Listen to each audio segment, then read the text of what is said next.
Benar dulu satu komando ya. Bubur nih ya, nanti di pintu mobil. Bapak Dira udah. Mobilnya mana? Nah, kalau belum ke sini. Oh, ini teman kita semua ya? Gua aja yang masuk agak minta-minta. Terima kasih saya. Diam. Pada Mai Hari Lubis diperkenankan untuk masuk bertemu dengan Jokowi langsung. Ya kan, kemudian kami bertiga menyampaikan tentang maksudnya jelas 2 poin saja. Yang satu silaturahmi halal bihalal. Ya, betul. Itu kan dengan niatnya baik, bacaannya begitu. Nah, yang kedua adalah membawa misi, gitu kan, mewakili aspirasi yang cukup banyak bahwa bagaimana sebetulnya status Pak Jokowi ijazahnya. Ya, karena kami baru saja datang dari UGM kemarin dan UGM tidak berwenang untuk menunjukkan ijazah karena ijazahnya? Adanya di Jokowi katanya kan begitu. Maka dengan tegas kami mintakan Pak Jokowi gitu kan, tolong tunjukkan ijazah asli itu. Nah, 2 poin itulah yang kemudian jawabannya bahwa dia tidak berkenan untuk menunjukkan ijazah. Dengan beragam kan? Alasan ada atau tidak, atau asli atau tidak kan, itu intinya mah dari kita itu. Lalu dia menyatakan bahwa siapa mendalilkan harus membuktikan seperti biasa. Yang ketiga hanya perintah pengadilan yang bisa memaksa Pak Jokowi untuk bisa menunjukkan ijazahnya, dan menurutnya saya siap bersedia. Nah, berkaitan dengan siapa yang mendalilkan kemudian harus membuktikan, kita sudah bantah itu bahwa semua pihak harus membuktikan.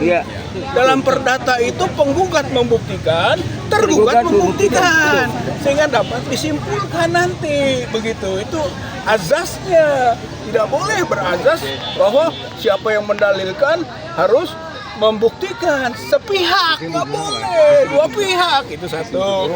Kedua, bahwa kita sudah juga terbukti dalam proses perjalanan dahulu di pengadilan, dan memang kita sudah berkali-kali ke pengadilan ini, ternyata tidak sampai ke pokok perkara, tidak sampai ke ruang di mana saling membuktikan.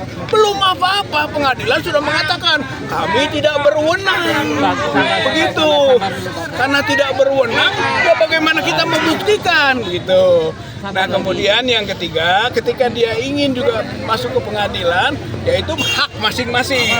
Tentu TPUA juga punya agenda-agenda agar aspirasi masyarakat, aspirasi rakyat Indonesia yang ingin tahu tentang status mengenai keberadaan ijazahnya Pak Jokowi dapat terrealisasi, terpenuhi, dan sampai ke terverifikasi nantinya bahwa ijazah itu asli atau tidak gitu. Jadi intinya mah tadinya informasi, klarifikasi, verifikasi. Ya, gantian. Tapi akibatnya informasi tidak dapat, klarifikasi tidak ada, apalagi verifikasi. Jangan. Assalamualaikum warahmatullahi wabarakatuh. Saya memulai keterangan saya dengan mengucapkan terima kasih kepada Tuhan Yang Maha Esa, Allah Subhanahu wa Ta'ala, dan berterima kasih kepada Bapak Prabowo Subianto. Ya, saya lakukan ini kenapa? Dalam kondisi sedemikian banyaknya dan kreditnya orang-orang ya untuk bisa menuju rumah mantan Bapak Joko Widodo itu tidaklah gampang. Justru karena kita ada dalam pemerintahan Bapak Prabowo, maka ini memungkinkan. Sehingga Bapak Jokowi, ya tentunya kita sebagai orang yang tidak pernah bertemu itu ada sakwa sangka di antara kita ya. Nah, oleh karena itu kami memberi titel atas pertemuan ini adalah silaturahmi. Dan beliau menyatakan ingin juga bersilaturahmi. Bapak Ibu sekalian, memasuki ruangan rumah beliau, ya kami bisa melihat, saya harus mengatakan dengan jujur ya, bahwa beliau tentu saja sebagai mantan presiden adalah orang yang elegan ya, dan penuh kontrol diri ya. Nah, kepada beliau saya sampaikan bahwa kalau beliau mengatakan siapa yang mendalilkan, maka mereka lah yang harus membuktikan. Tidak bisa disangkal itu adalah bahasa hukum yang mungkin sudah didrive dari para penasihat hukum, dan itu tidak salah. Lalu yang salah apa? Nah, saya baru mau menjelaskan tadi, ya, kami ini sudah melewati 3 persidangan, 2 perdata, 1 pidana, ya, sudah pula berkirim surat dan mencoba menemui DPR, ya, dan sebenarnya sudah disetujui oleh Ibu Puan Maharani, tapi entah bagaimana kami mengalami kesulitan. Kemudian sudah ke KPU, dan KPU tentu saja dengan berbagai cara, ya, menghindar untuk memberikan keterangan, dan terakhir di bawah pimpinan Wakil Presiden TPUA, Bang Rizal Fadila, melaporkan ke Bareskrim, ya, dan juga sudah memenuhi semua bukti-bukti terbaru, ya, tentang jejak-jejak digital serta laporan forensik dari orang yang mempunyai kompetensi terhadap hal tersebut yang kita kenal pada akhir-akhir ini, Resman Hasiholan Sianipar, ya. Bapak Ibu sekalian, saya melihat, ya, bahwa beliau menerima kami dengan baik, tapi ada yang salah di situ. Apa yang salah itu? Menurut kami harusnya para kuasa hukumnya itu memberikan nasihat yang lengkap, ya. Untuk bisa membuktikan sebagai seorang penggugat harus diberi kesempatan, dan jalur itu hanya ada di jalur pengadilan, dan beliau setujui itu. Tetapi mengapa 3 persidangan itu tidak pernah memberikan kesempatan untuk bisa membuktikan bagi masing-masing pihak?